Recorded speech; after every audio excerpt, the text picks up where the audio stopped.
Anda kembali menyaksikan Kompas Sport Pagi. Kami lanjutkan kembali Kompas Sport Pagi dengan informasi dari lanjutan Voli Pro Liga.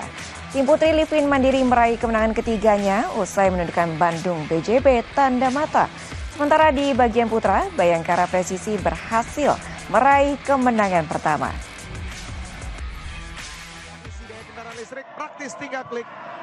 Tim putri Jakarta Livin Mandiri jumpa Bandung BJB tanda mata di Gor Tridharma Gresik. Menghadapi Bandung BJB tanda mata, Livin Mandiri tampil solid. Sang motor serangan Wilda Siti Nurfadila tak segan-segan membawa Livin Mandiri menghancurkan sang mantan tim. Tanpa ampun, Livin Mandiri menghajar wakil Bandung 3-0, 26-24, 25-19, 28-26. Kemenangan ini merupakan untuk ketiga kalinya bagi Livin Mandiri sekaligus memimpin klasemen dengan 7 poin. Sementara tim putri Jakarta Pertamina Enduro akhirnya mampu meraih kemenangan perdananya di musim ini.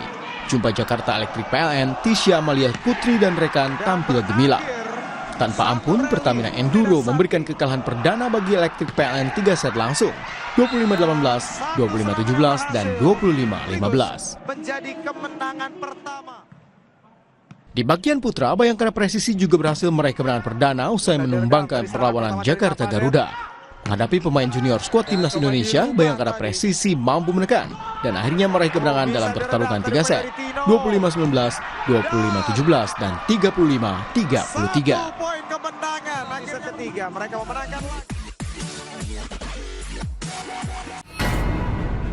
Sebuah penelusuran jurnalistik. Investigasi untuk mencari bukti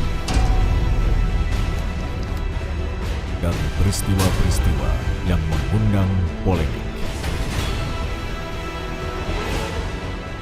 Dipo Investigasi setiap Senin pukul 8:30 malam di Kompas TV.